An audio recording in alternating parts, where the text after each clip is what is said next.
Namaste. Welcome once again to this episode of Weekly Dialogues. And today I have one very fine researchers into history of Indian scriptures, history of Islamic scriptures, and also into the NCERT's historiography. It's none other than Shri Neeraj Atri. Namaste, Neeraj ji. How are you? Fine. Thank you, Ji. Thanks for welcoming. Nice to have you here with us and Thank with the viewers of Jaipur Dialogues. You've been here earlier, and it's our good fortune that we are having you here again. Thank you. We've been watching your series on NCERT books, and particularly your research into the history which has been written by the NCERT or under the guidance of NCERT, or rather under the mandate of NCERT. And we also discussed in one earlier episode how the entire history writing, or rather all the writings of all the social sciences books, including history, has been outsourced to JNU, which is what is called the operative circus of the leftists. Nice. Very true.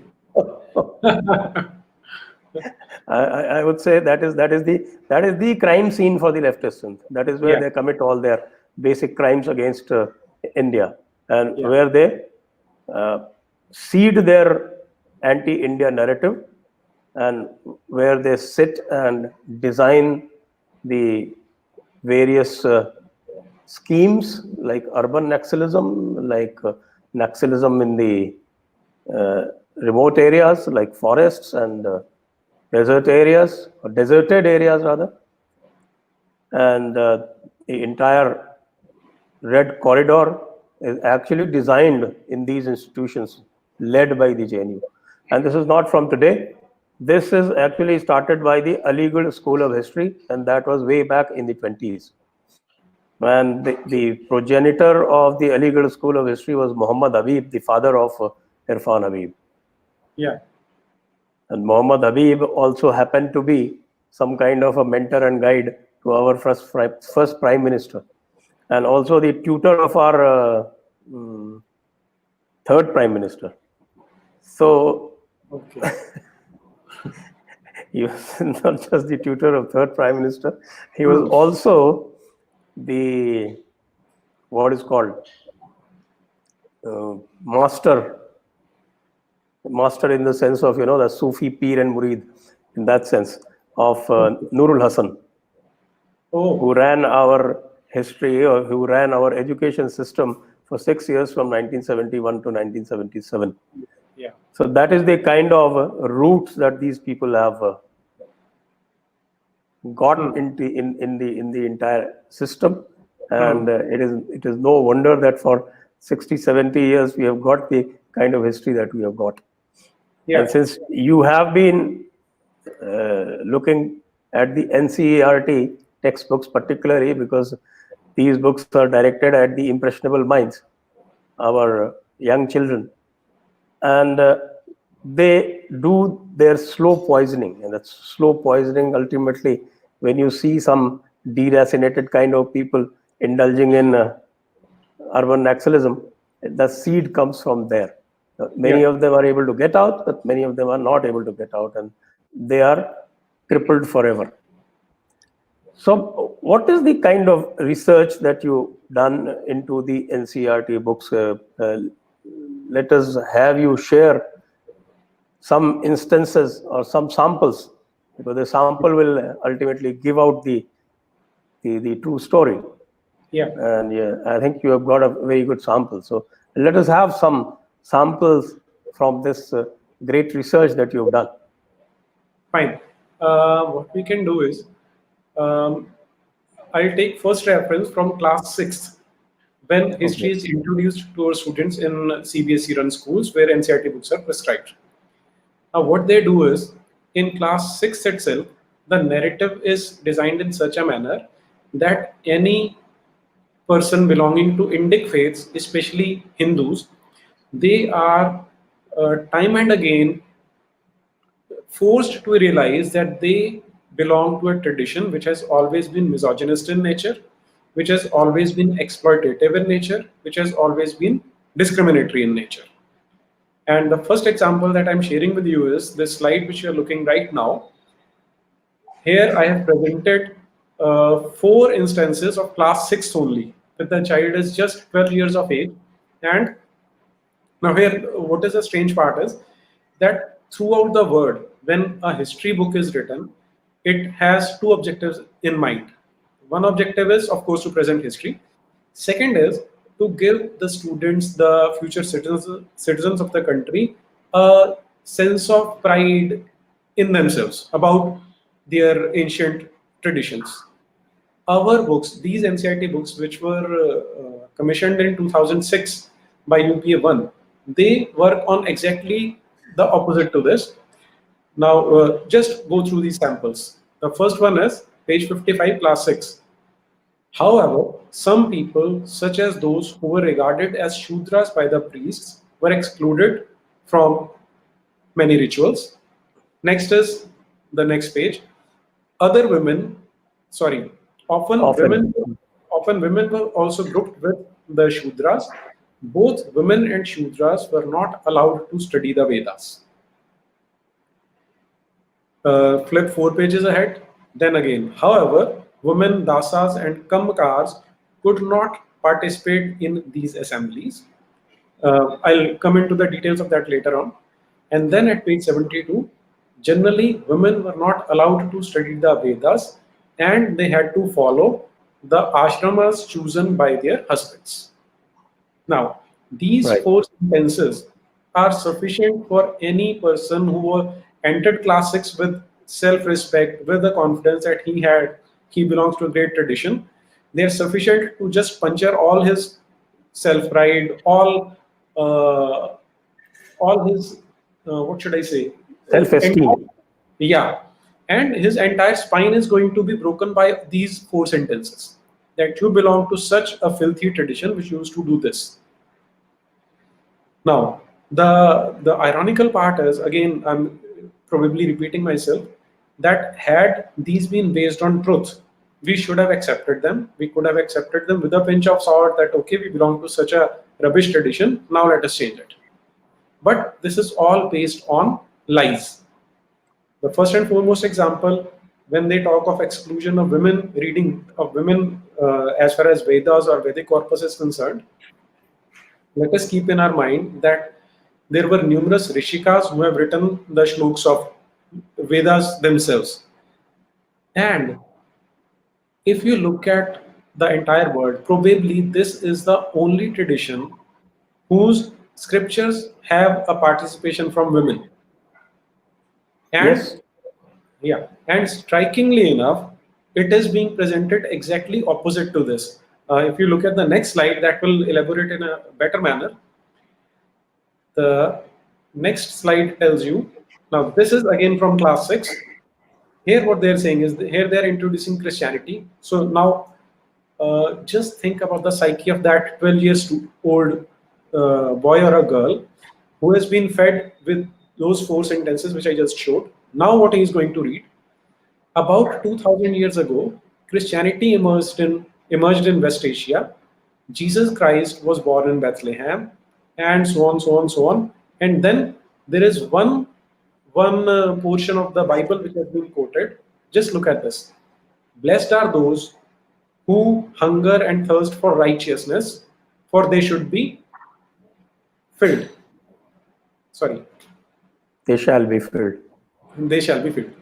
Blessed are the merciful, for they shall obtain mercy. Blessed are the pure in heart, for they shall see God. Blessed are the peacemakers, for they shall be called sons of God.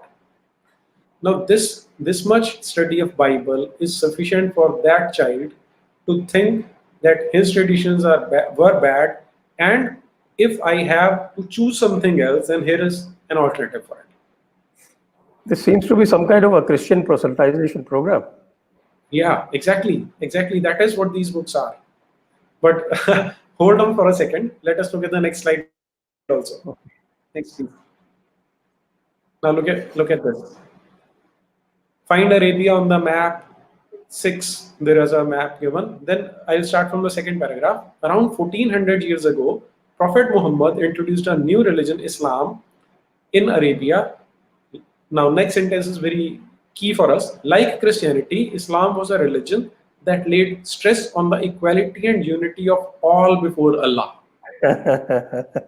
It's only the unity of the Muslims or the believers before Allah. I mean, there cannot be a bigger lie. That is what you and me can read, but it's for a 12-year-old child who is going to read these sentences. And then what they've done is they've cherry-picked one verse of Quran and put it over here. Now look at the wording very carefully. For Muslim men and women, for believing men and women, for devout men and women. So what they've done is they've picked up that one verse which tries to portray an image of Islam that men and women are equal in it. Now try to imagine, okay, our own children who are going to these schools, and we are sending them with the confidence that they are going to be okay in the school. They are being cheated in this manner. Whereas they should be taught Surat an-Nisa, Yes. the fourth surah. Yeah, and one more factor which I would like to bring over here is that when they have introduced Jesus Christ, they are introducing him as a fact. Right. Whereas historically, we don't have any proof that there was any Jesus Christ who ever existed. Yes, absolutely. It is never ever mentioned. And on top of it, when they give the chronology of the world, it is also divided into AD and BC. So it is fully ingrained that Jesus Christ is a historical figure. This is history with a capital H. But we and all other people, what they have is mythology. That's right. In fact, when they introduced the Aryan invasion theory, one of the major reasons for introducing the Aryan invasion theory was to introduce the biblical chronology. And without biblical chronology, that absurd theory cannot even hold for 1 minute. Yeah. And once the Darwinian world has destroyed the chronology of the Bible, I mean, any understanding person should have kicked out the theory without even blinking an eyelid. Exactly. But then it still continues and it finds place in the NCERT books. And our children have been reading that for 16 years, 15 years. Right. So that's indoctrination. Yeah, exactly. That is indoctrination. I mean, what we are doing is we are sending our kids to school that the books have been designed by a democratic institution which we chose and with whom we expect to work for our betterment, and that is being used insidiously by Christian missionaries to indoctrinate those very children by using the same institutions which are being which are being propped up by the money which we are spending. That's right. I mean, the history books have been written under the guidance of people like Romila Thapar, who is supposed to be an ancient historian without knowing Sanskrit. And Irfan Habib, who is supposed to be a medieval historian, and he's confessed that he does not know either Arabic or Persian. And then you have people like, T.N. Jha and Satish Chandra. Yes, and all of them confirmed card-carrying communists who have under the guidance of the party, they have a whole system of writing history. It is taught to them. It is officially taught within the party how to write history. And these are the people who have been entrusted with indoctrinating the minds of our children. I mean, there cannot be anything more catastrophic than that. Yeah. And Sanjay, what appalls me is that nobody has raised any voice. No media house, no so-called, any self-respecting journalist should have looked at these and raised a hue and cry, but no one did anything about this. That is the most surprising part. And for last 6 years, there has been a change of regime, and still we've not seen anything on this front, at least. Till now. Some people were very proud that they did not change a sentence. Yeah, that is like rubbing salts to your wounds. That is very interesting. So, yes. Now, see, had again, I'm reiterating myself that had these all been historically correct, we would have accepted them. I would be willing to convert to Christianity or Islam if they are such egalitarian religions as they are claimed or as they are being portrayed in NCERT books. But unfortunately, the truth is, now look at this. This is a part of Bible. Unto the woman, he said, I will greatly multiply the sorrow in thy conception. In sorrow you shall bring forth children, and thy desire shall be to thy husband, and he shall rule over thee. I mean, what can be more discriminatory than this? And yet, So the the image woman that herself is regarded as a part of sin, and that whole thing that that you have to wash off your sin. What is that original sin? That original sin is the sin of procreation.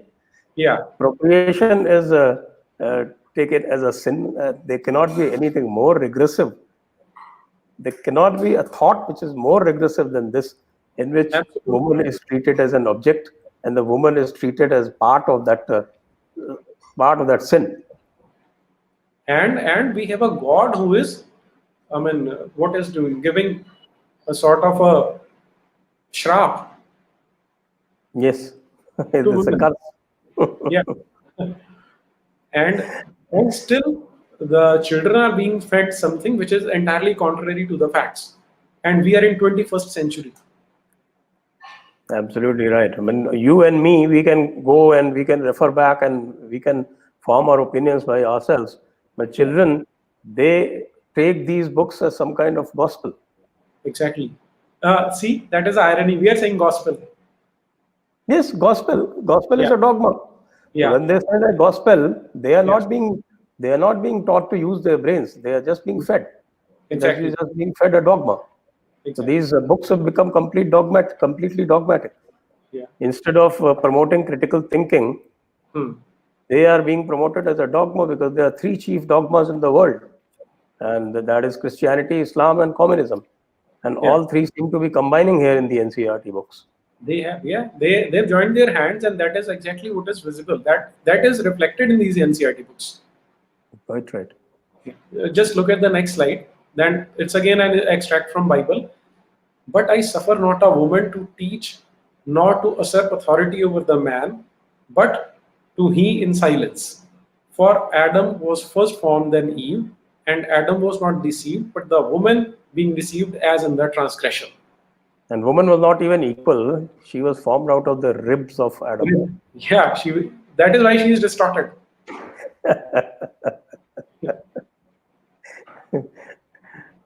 Next, Okay. please. This is Surah Nisa, which we were talking about, verse number 24. Men are in charge of women, and Allah has made one of them superior to the other. And because men spend their wealth for the women, so virtuous women are the reverent ones, guarding behind their husband the way Allah has decreed guarding. Now, should we raise Oh, a yes. question? It is even lawful to beat your wife. We know Yeah. Thankfully, we are not in a Sharia compliant state. that. 432, I think, where you can beat your wife. Yeah.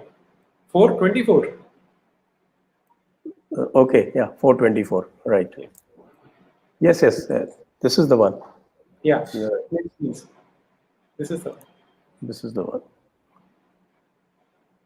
Okay, now this is very interesting. What they are doing is they are trying to feed into the minds that the index society has always been misogynist. And this is one example which they have picked up. The instance they're picking up here is when Draupadi is going to get married to the five Pandavas. So what they're saying is when her father Drupad hears of this, so he starts protesting that how can my daughter be married to five men? Then they say, look at the second paragraph. Vyas added that in another instance, a young woman had prayed to Shiva for a husband and in her enthusiasm had prayed 5 times instead of once. This woman was now reborn as Draupadi and Shiva had fulfilled her prayer. Convinced by these stories, Drupad consented to the marriage. This is one reason which is given. Then the above reason I missed out. When Drupad was told about this, he protested. However, the seer Vyas arrived and told him that the Pandavas were in reality incarnations of Indra, whose wife had been reborn as Draupadi, and they were thus destined for each other. For these two reasons, they have given an NCERT. Now look at the teaser which have they put beneath it. Why do you think the authors offered 3 explanations for a single episode? Now, what is interesting is it is very clear. It is very clear. They just want to, that slow poison by association, by suggestion. that Those are the kind of things that are happening. Whereas the fact is that this is a Puranic story. If you go carefully through Mahabharata, you won't find this story. The present edition of Gita Press Gorakhpur has this story in it. Okay. Critical edition does not figure. Yeah, but what is more surprising, I'll tell it to you. Now they've given 2 reasons, and look at the teaser, they are saying 3 reasons. So there is an inconsistency over here, right? Now, when I went through Mahabharata, the present edition of Gorakhpur Press, they've given 3 reasons. 2 reasons are these one, which they've quoted as it is. If you look at the next slide, that will tell you the 3rd reason, which is present in Mahabharata. Next, please. Yeah, kindly zoom in onto it. Now, 3rd reason is that Yudhishthir is saying something. This is the quotation from the Yudhishthir.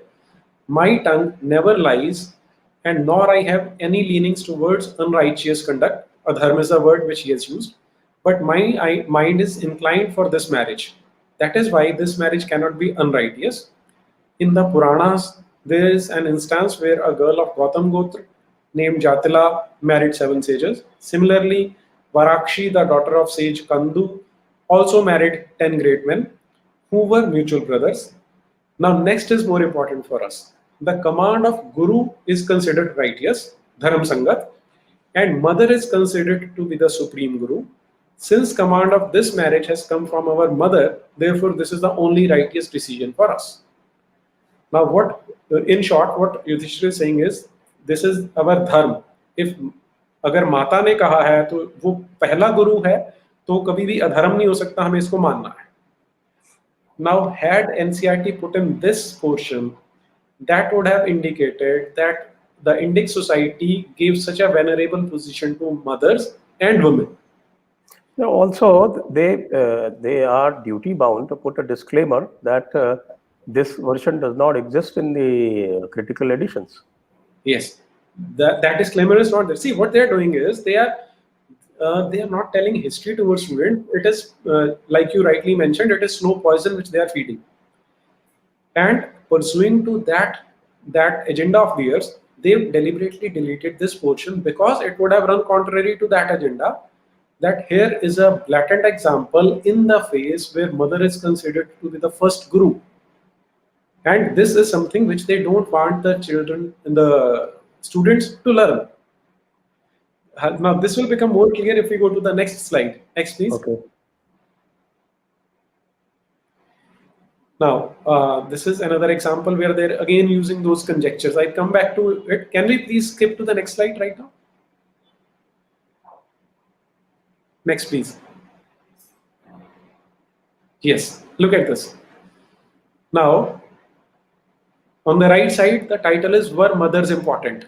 Because this is a thread which is running through the entire NCERT, that they are trying to portray our ancient society as a society which never respected mothers. For this, what they are doing. One instance we've already seen. Now here what they've done is, let us read it through. We have seen the Satavahana rulers were identified through metronymics, that is, names derived from that of the mother. Although this may suggest that mothers were important, we need to be cautious before we arrive at conclusion. Yes. Anything good, if it comes out, we need to be cautious. Exactly. That is my bad, we need to accept it like a dogma. Yes. So if there is anything good, we have to be very cautious. I think we need to organize some kind of a festival where these books need to be burnt in a pyre. Yes, it should be done. It should be done. I hope the people start taking out these books and start burning them on the roads. It should be done. Absolutely right. And now just pay attention to the left column, which is present in purple color. What Yes. they've done is they've taken the example of Duryodhan. Now, when he was going for the final war, the Mahabharat battle, Gandhari calls him up and says that you should make a truce, make a compromise with your brothers so that all of you can live together. And what then happens is that Duryodhan just spurns her offer and goes that he says that now, since I'm a Kshatriya, I've decided I'm going for the war. Now, in this column, look at the rectangle below. Does this passage give you an idea about the way in which mothers were viewed in early Indian societies? My God.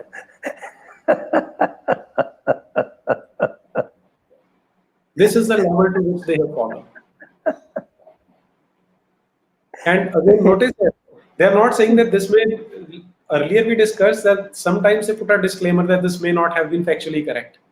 But here, since they're talking of a villain and taking that the villain is going to be the protagonist, and his words are being said to be representative of the entire Indian society. That is what they're doing. Right. Next, please. Okay. Now, the second thread that I wanted to share over here was this is as far as misogyny or the maligning of our ancient traditions as far as the treatment of mothers was concerned.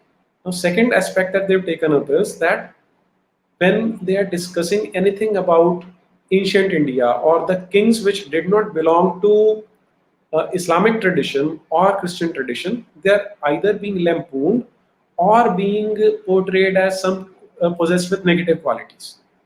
Now here I've highlighted that portion over here. They're talking of Magad. And what they're saying is that, however, early Buddhist and Jaina writers who wrote about Magad attributed its power to the policies of individuals, ruthlessly ambitious kings, of whom Bimbisar, Ajatashatru, and Mahapadmanand are the best known. Now, in the entire narrative which they have built, there is not a single Hindu king which they found worthy of any praise. They are ruthless, they are ambitious, or they are lampooned also at some places. Now, let's just move on to the next slide, please.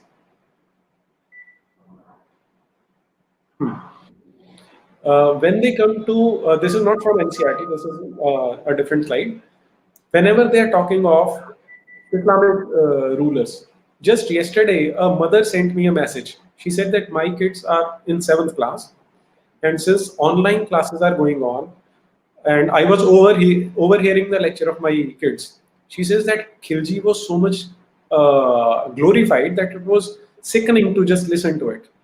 So I've put over here 2-3 things which tell you, although it should have been for today, since we have already crossed 70 years of so-called independence, these things should have been absolutely clear to everybody what kind of people Alauddin Khilji or Tughlaqs were. But still, let me share it with you.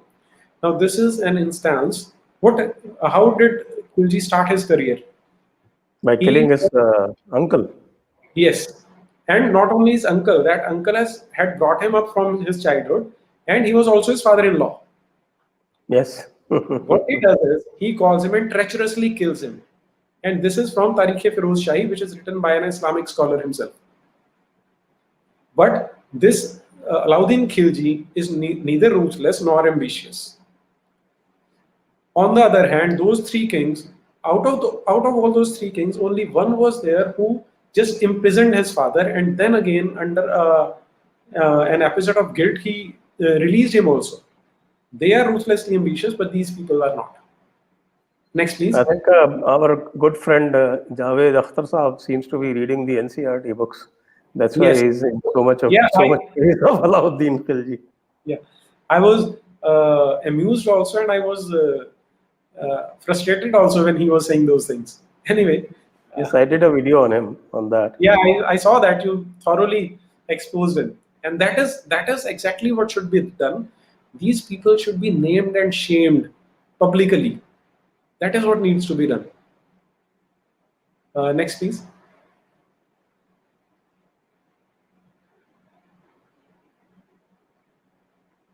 Next, please. Next. Yes. Kindly zoom into it.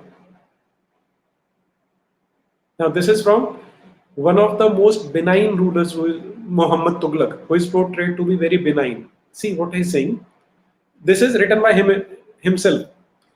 The Hindus and idol worshippers had agreed to pay the money for toleration, that is Zare Zimmiya. The Zimmi tax was levied on them. The survival tax. Yeah, and had consented to the poll tax jizya, in return for which they and their families enjoyed security. These people now erected new idol temple in the city and the environs. May I interrupt you? Yeah. This is a very important sentence. In return for which they and their families enjoyed security. Actually, these people, these NCERT writers, everywhere, they seem to be portraying that everybody enjoyed equality. Yeah. And here it is a Muslim writer, an Islamic writer himself, who's saying that in order to even enjoy the security of your life, you have to pay the poll tax or jizya. Exactly. And forget the equality. In fact, there is this, I think we can discuss some other time, how this, that Zimmi, the concept of Zimmi, was actually implemented in practice. Yeah. And the code of Hazrat Umar, which gives detailed, under the Hanafi Islam, it gives detailed guidelines, which was actually employed by all these rulers. All these rulers employed that code of Umar. The only exception is Akbar in the latter part. Yeah. And of course, that was continued some time. And that was reimposed again at the time of Aurangzeb. Yes. So throughout the Islamic rule, except for a brief period about 50, 60 years or so, about for 400 years, the Zimmi was supposed to pay jizya and live under the code of Umar as a second or third rate citizen with no equal rights at all. It's only slightly better than a slave. Yeah. Slightly better than a serf. Yes, you could use that term as well. Since you brought up this topic, what NCERT has done is they've gone a step further. I've not put that slide over here today, but I can tell you that what they're saying is that Zimmi was their wording is that this tax was extended to Hindus as well. Extended? It is. They portrayed it as if this was some kind of benevolence on their part, that this, for when they came to the subcontinent, they extended it to Hindus as well. Well, I don't understand this. What do you mean by they extended this benevolence? Yes, that is what they are portraying in NCERT books. My God, this is more shocking than what I thought. Yeah. So this is what I wanted to show, that here he is clearly saying that they have erected this temple, and therefore I have not only demolished the temple, but I've also killed the leaders of infidelity who seduced others into error, and the lower order I subjected to stripes and chastisement until this abuse was entirely abolished. And then what he is also cribbing about one fact, that even Muslims are going to these idol temples. That is what was actually happening, and our students, our children are being fed that it was some kind of a benevolence which was being extended to Hindus as well. That lament exists till today. That is why Tablighi Jamaat was formed. Yes. That is exactly what they want. They want 7th century Arabia to be present in India. That's right. This is what I wanted to discuss as far as the treatment to kings is concerned in NCERT books. Yeah, we can go through this also. This is continuation of that same Muhammad Tughlaq autobiography. Information was brought to me that some Hindus had erected a new idol temple in the village of Salihpur and were performing worship to their idol. I sent some persons there to destroy the idol temple and to put a stop to their pernicious incitements to error. I think that should suffice for our viewers to understand. That is quite right. Actually, what had happened is that these people, this particular illegal school of history, in alignment with some Allahabad University professors, they started this whitewashing project under the tutelage of this Muhammad Habib. And they had Satish Chandra and Nurul Hassan as their wards, and then this guy got associated with Motilal Nehru and infiltrated into Congress. And he built his root and branch system so perfectly that after the independence, he managed to completely subvert the system. Yeah. And they started subverting it by first denigrating the great scholars like R.C. Jadunath Majumdar. Sarkar, R.C. Majumdar, Dr. Ishri Prasad. These great scholars were first in a very insidious manner, and through Bhairappa. Bhairappa, of course, is a fiction writer, so that we don't count as a historian. But they were denigrated, they were lampooned, then through innuendo, through studied criticism or studied, I wouldn't even say, again, that same slow poisoning kind of a system. Yeah. And with state patronage, they were almost completely eliminated. The greatest historians in the 20th century were eliminated from the Jadunath syllabus. Sarkar. Yeah. From the syllabus. Whereas, and not only that, at great volume, that I think 12-part volume or something, by Eliot and Dawson. Yeah, 8-part. Eight-part Eliot and Dawson, who wrote that Indian history as told by its own historians, where they had translated all these Islamic scholars. That was dismissed with just one sentence: "Oh, they are exaggerating." Yeah, and that is sufficient. That is sufficient. That is sufficient. And then we have these kind of historians, medieval historians, who do not know Arabic and Persian. Yeah. Whereas all these scholars, Dr. Ishri Prasad was a scholar of Persian, a great scholar. Yeah, yesterday came to know this. Yes. And all these people, and there is no scholar of ancient history in India and proper historian who does not know Sanskrit. How can you be an ancient historian without knowing Sanskrit? Yeah. So that is the kind of thing, that is the kind of poison we are being fed, and we are being led up the garden path. And we've been keeping silent all these years. But with this new round of textbook reformation that is underway, I think we need to pull up our socks, and we need to really go hammer and tong at it and ensure that the correct history is taught to our children. Yes. I think this is an opportunity which every right-thinking Indian should grab upon and force the government to be honest with history. Rather, they should make a law for right to true history, because this should be a fundamental right. Yes, right to information is a part of a right to free speech. That is what history, I would say, right to true history. Anybody who peddles such a nonsense should be penalized. And they're considered to be great historians. They have been conferred honors, and they're given Padma Shris and Padma Bhushan and whatnot. That is an unfortunate part. The best part is that they refuse to engage. I can tell you, on Aryan invasion theory, I invited Madam Romila Thapar to a Jaipur Dialogue annual event. And she was, of course, kind enough to respond. But she made an excuse: I am traveling around Rajasthan in that period, so I would not be able to make it. You're traveling around Rajasthan, you could have come to Jaipur also. Maybe Jaipur is on moon. Is it so?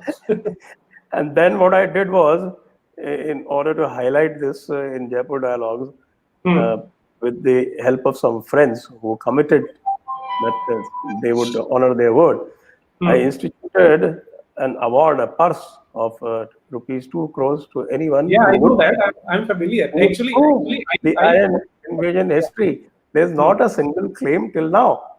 Not a single claim. No Tony Joseph is applying, and no Westerner is applying. No Michael Wetzel is saying anything. Nobody, absolutely none, because they know what they are teaching is false. They know that they do not have anything to support them. Even linguistics and genetics have now failed them. So they have nothing to stand. Yeah, they are going to fall. This was a great discussion with you, Neeraj ji. And I think we will continue discussing this for some more time as this round of textbook revision progresses, because we need to make people at large aware of what is going on and what kind of poison they're being fed, what kind of poison their children are being fed, how the Breaking India forces are trying to designing the breakup of this country, how the people who are wedded to the ideology of Breaking India, the Gangadhar Adhikari position people, are still around, have still not reneged, they have still not retracted from their position. And in spite of that, they are being told to guide our children. Yeah. Thank you very much. Thank you very much. And we will meet again sometime. Thank you. Thank you. Time Press the bell icon on YouTube and don't miss another update.